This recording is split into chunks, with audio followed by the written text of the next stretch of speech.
Mga kabayan, eto, kakapasok lang na balita. 4 sa 18 tinaguriang Malita Boys ang nagsumite ng bagong sinumpaang salaysay na bumabawi sa kanilang naunang aligasyon laban kina Pangulong Ferdinand Bongbong Marcos Jr., dating House Speaker Martin Romualdez at dating Congressman Saldico. Ayon sa kanila, hindi totoo ang laman ng kanilang mga naunang apidabit at nilagdaan lamang ang mga ito dahil sa umano'y pangakong pinansyal na tulong, seguridad at banta ng mga kaso. Sinabi rin nilang nais na lamang nilang mamuhay ng tahimik habang humaharap sa kanilang mga kinakaharap na usapin. Inihayag din ng apat na may ilan pa sa kanilang dating kasamahan na pinag-iisipan ding bawiin ang kanilang mga naunang salaysay. Dahil dito, hindi nagustuhan ng ilang netizen ang biglang pagkambyo ng apat na testigo. Lumalabas kasi na kung totoo man o hindi ang kanilang salaysay, malaking kasalanan pa rin nila ito dahil maituturing na malaking panloloko ang kanilang ginawa, hindi lang sa mga Pilipino kundi maging sa kapakanan at reputasyon ng buong bansa.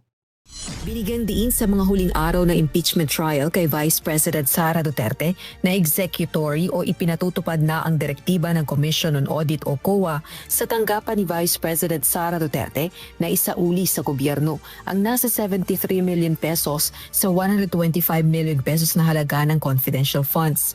Ito ay matapos kakitaan ng irregularidad sa paggastos ng pondo ang OVP noong December 2022. Maaari lamang mapigilan ng kautusan ng COA kung maglalabas ang Supreme Court ng Temporary Restraining Order o TRO. Ayon sa House Prosecution Team, isauli man ni VP Duterte ang naturang halaga ng pondo, magtutuloy-tuloy pa rin ang proseso ng impeachment trial. Ito ay dahil magkaiba ang proseso ng impeachment court at COA. The fact na isinauli na yung pera, hindi ibig sabihin hindi na tayo po pwedeng magpatuloy sa isang impeachment proceeding or yung pagpa-file ng mga kaso. Iba po iyon.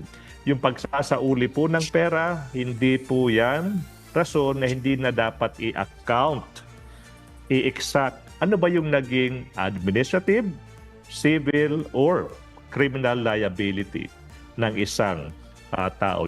Binigyang diin naman ni House Lead Prosecutor at Batangas 2nd District Representative Jervy Luistro, lahat ng pondo ng bayan ay subject sa audit rules and regulations ng COA.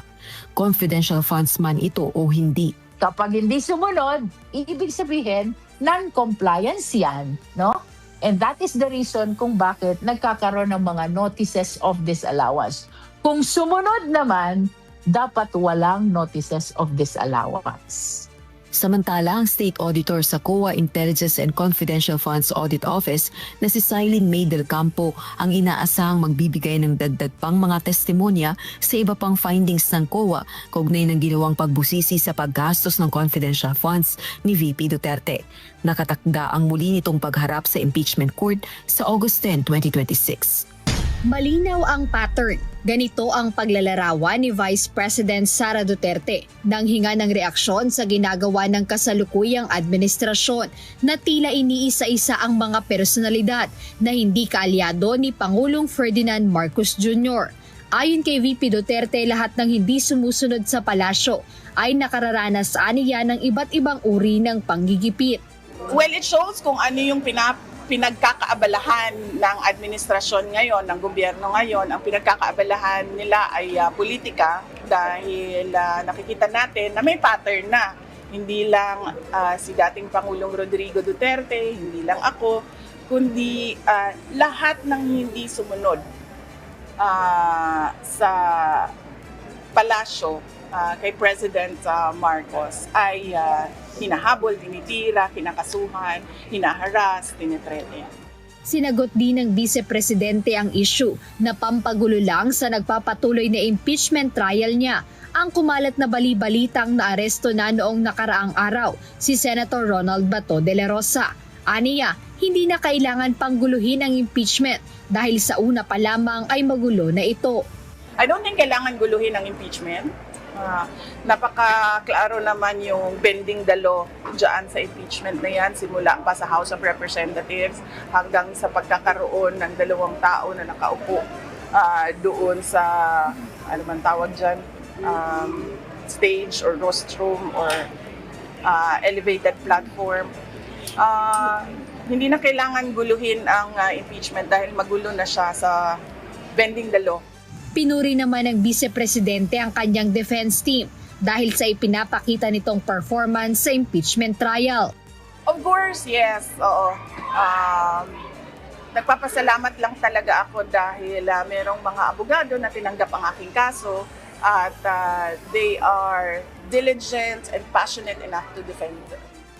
Samantalang muling sinagot ng pangalawang Pangulo ang mga pahayag ni Palace Press Officer Undersecretary Claire Castro laban sa kanya. Ayon kay VP Sara, dapat magpakita ng professionalism si Yusek Castro, lalo na at siya ang tagapagsalita ng Pangulo. Ulitin ko si Claire Castro is a spokesperson of the President and the Office of the President, or hindi ko alam kung kaninong spokesperson siya. Pero by the fact na spokesperson ka at merong seal ng Office of the President dyan, dapat maging professional ka sa mga sinasabi mo. She doesn't have the liberty na tulad sa atin, no, na pwedeng magsalita ng kahit anong iniisip natin at kahit anong opinion natin kasi nagsasalita tayo para sa sarili natin. Pero kapag may scene sa likod mo, sa harap mo, kung ano yung professionalism na hinihingi galing doon sa opisina na yun dapat ang ipakita at ibigay mo sa taong bayan. Patuloy ang kinahaharap na reklamong impeachment ni Vice President Duterte sa impeachment court, kung saan tinatalakay na ngayon ang umano'y maling paggamit niya ng confidential funds.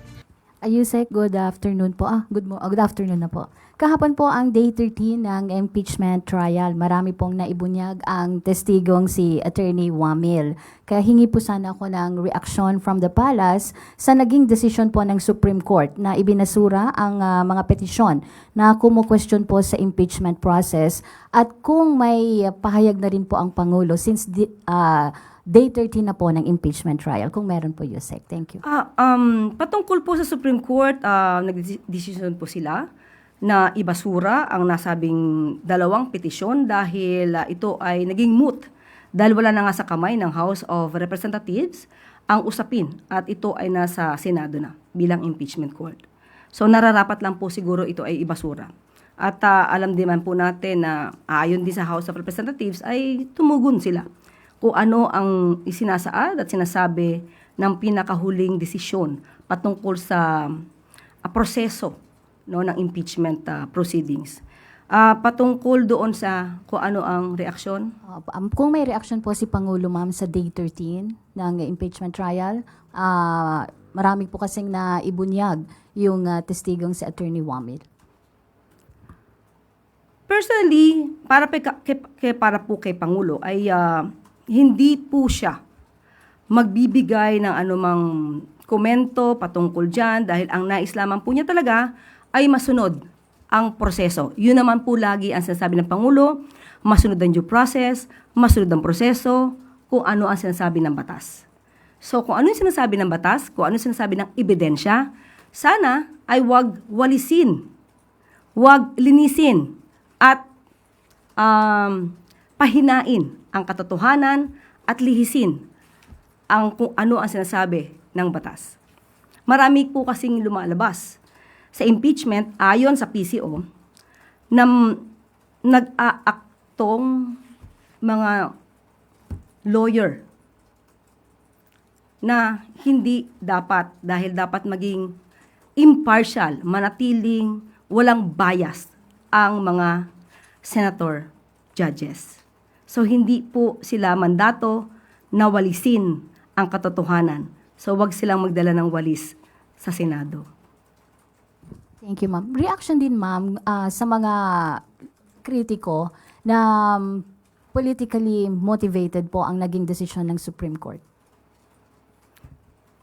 Lahat po na naaapektuhan, yan lagi ang sinasabi, politically motivated.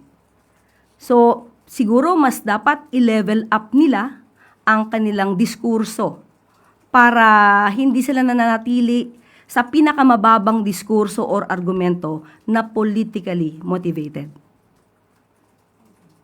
Follow-up question, Ivy Reyes, Bilyonario. Yusek, as a trial lawyer, sino po yung naobserbahan yung umaakto